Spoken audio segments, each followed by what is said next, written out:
Yo, welcome to Physics with Vinay Uppal. Hi, I'm Vinay Uppal and I'm back. Tomorrow is JEE Advanced 2025. The day is finally here, जिसके लिए तुम 2 साल या 3 साल से prepare करते आ रहे हो. एंड अगर तुम कल JEE Advanced दे रहे हो then this video is for you. मेरे पास 2-3 पॉइंट्स है, छोटे पॉइंट्स हैं that I want you to keep in mind जब तुम एग्जाम दे रहे हो. Alright, so this is going to be a short video. So सबसे first point that I want you to keep in mind is कि do not get stuck on a single question. ऐसा नहीं होना चाहिए कि तुम एक ही क्वेश्चन पर अटक गए.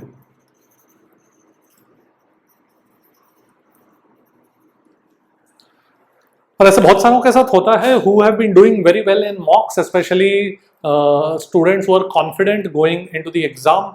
And suppose for example उनका एक strong subject है physics, उन्होंने physics से शुरुआत करी and first question he tough question आ गया एंड उसी में अटक गए, ईगो पे लेकर अटक गए कि ये सवाल क्यों नहीं हो रहा है मेरे से. Alright, so don't do that. Keep your ego aside. See JEE advance के पेपर में there are going to be question that you are not going to be able to solve. You have to accept it unless you are like AR1, AR2, AR5, AR10. Even वो लोग 100% क्वेश्चन नहीं कर पाते हैं. Alright, that it is very rare. So there is going to be at least 1 question, 2 question, 3 question, maybe 4, 5, 6 questions that you are not going to be able to solve. And अगर तुम ऐसे क्वेश्चंस पे अटक के time waste कर दिए, you will ruin the rest of your paper. Alright, so I want this very important thing to keep in mind. It's very obvious, common sense है, but बहुत सारे students I have seen over the years that they get stuck on a single question. They think कि physics मेरा सबसे strongest subject है, ये question तो मेरे से होना ही चाहिए. रोटेशन मेरा सबसे स्ट्रॉन्गेस्ट चैप्टर है, इस चैप्टर से हर सवाल मेरे से होना ही चाहिए. ऐसा नहीं जरूरी है. JEE advance can give a very tough question. JEE advance के पेपर में हो सकते हैं कि 3-4 इजी क्वेश्चंस आए, 3-4 टफ क्वेश्चंस आए. जनरल ट्रेंड इस तरीके से होता है, बाकी मीडियम लेवल क्वेश्चंस आए. It is possible that the first 3 questions in your exam are the toughest 3 questions in the exam, in the paper. हो सकता है तुम्हारे पेपर में. तो उन 3 क्वेश्चन में ही तुम अटक के 20-25 मिनट अगर वेस्ट कर दिए, it will रूइन your confidence, it will ruin the rest of your paper. So don't do that.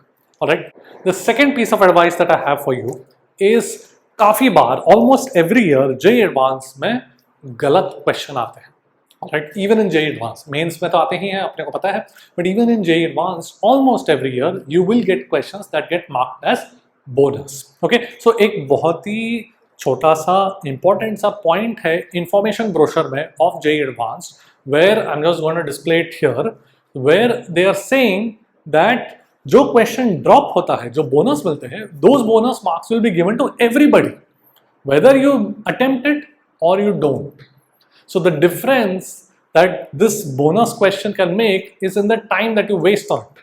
अगर तुमने उस क्वेश्चन पे 5 मिनट 10 मिनट वेस्ट कर दिए और किसी और ने कभी अटेम्प्ट भी नहीं किया उस सवाल को, both of you will get the same marks, but you lost because you wasted time. Okay, so ऐसे क्वेश्चन को किस तरीके से रिकॉग्नाइज किया जाए कि ये बोनस हो सकता है. सो अगर ऐसा क्वेश्चन आया जो तुमको लगे कि बहुत ज़्यादा डिफिकल्ट हो रहा है या ऐसा लगे कि ये थोड़ा आउट ऑफ सिलेबस लग रहा है, then just leave it and move on, because there is a good chance that it will ultimately end up becoming bonus. Okay, जैसे एक क्वेश्चन कोई एक पेपर में एक ऐसा क्वेश्चन आया था जिसमें उन्होंने यूनिट वेक्टर दिया था जिसका मैग्नीट्यूड 1 नहीं था. यूनिट वेक्टर का मैग्नीट्यूड 1 होना चाहिए. इतना बेसिक मिस्टेक था फिजिक्स के पेपर में कि यूनिट वेक्टर का मैग्नीट्यूड 1 नहीं था. Immediately that question is bonus. वो मैथ्स लिस्ट के क्वेश्चन में था, if I remember correctly. I look it up and display it here. वो मैथ्स लिस्ट का क्वेश्चन था and people who wasted the entire time solving that maths list, 5-6 minutes जितना भी time waste किया, everybody got the bonus marks. होता है, it is very wrong, it should not happen, but it does happen and you should be smart.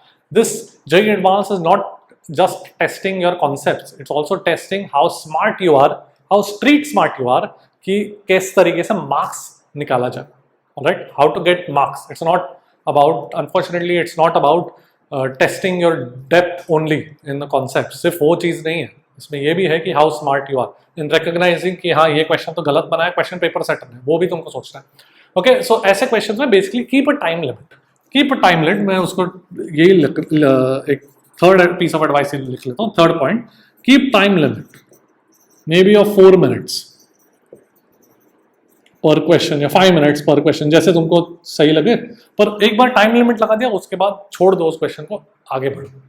Alright, हो सकता है कि तुम्हारे तुम्हारे पेपर में पहले 4 सवाल सबसे टफेस्ट आ जाए, एंड अंत में इजी क्वेश्चंस रह जाए और तुम वो अटेम्प्ट ही नहीं करो क्योंकि तुम्हारा पूरा डिमोटिवेट हो जाएगा। एक स्टूडेंट था मेरा, वो gave his paper in JEE 2020, JEE Advanced 2020, उसका first question was, he was very good in physics, we had high expectations from him and he was really good in physics, बड़े institutes के AITS में भी वो top में आता था और फिजिक्स में तो बहुत ही अच्छा करता था।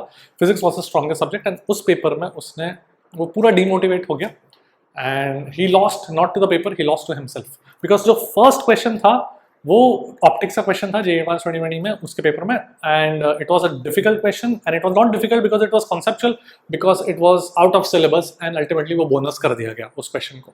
Alright, but he wasted around 8 to 10 minutes and not just the time, और उसका पूरा मेंटल जो कॉन्फिडेंस था वो शैटर हो गया। आगे का उसका नेक्स्ट क्वेश्चन भी थोड़ा टफ क्वेश्चन था, उसमें भी वो थोड़ा सा कॉन्फिडेंट नहीं था, एंड उसके बाद जो इजी क्वेश्चंस थे वो भी वो नहीं कर पाया, या फिर he was just mentally he was shaken up, क्योंकि उसको लगा कि हर क्वेश्चन उससे होना चाहिए because he was doing so well in mocks. All right, so ऐसा मत सोचना, हो सकता है कि टफ पेपर है, हो सकता है कि टफ क्वेश्चन पहला सवाल सबसे टफेस्ट हो सकता है कि पहला सवाल ही बोनस हो जाए। So keep this in mind. The only thing that you have to do is keep your mental composure. ये 3 चीजें मन में रखो। Keep your mental composure. Do not get stuck on a single question. Just move on. अगर तुमको लगे कि ये क्वेश्चन में थोड़ा गलती हो सकता है। All right. And one more thing, एक piece of advice जो एक और चीज मैं देना चाहूँगा कि आज के दिन, अभी जो रेस्ट ऑफ द डे है उसमें कुछ नया मत सीखना। जस्ट अगर थोड़े से फॉर्मूले देखना तो वो देख लेना, बाकी रिलैक्स करना, टाइम पे सो जाना। Okay, take a good night of sleep.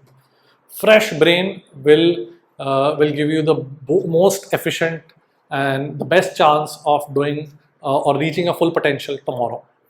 ठीक है, तो एक चीज़ जो मुझे बोलना था कि जो अगर तुमको ऐसे कोई फॉर्मूले हैं जो तुमको डिफिकल्ट होते हैं, फॉर एग्जांपल अगर तुमको जैसे कि एक डिस्क है उसका पोटेंशियल, चार्ज डिस्क है उसका पोटेंशियल अगर तुमको लिखना है at a distance x on its axis, and उसका फॉर्मूला थोड़ा सा मतलब तुमको शायद लगता है कि तुमको ढंग से याद नहीं रहता है, या मैं जैसे एक एग्जांपल दे रहा हूँ।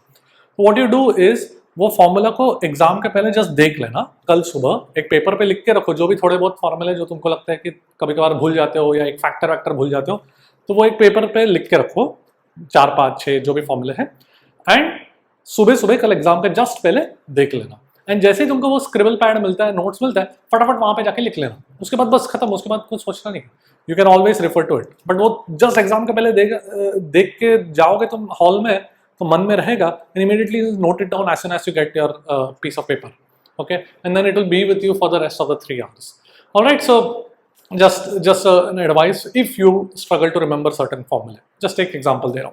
All right, so बाकी इतना सोचना नहीं है, all you have to do is make sure that you don't get stuck on a single question, keep your mental composure, go without any fear of consequence, go without any fear of failure, just enjoy.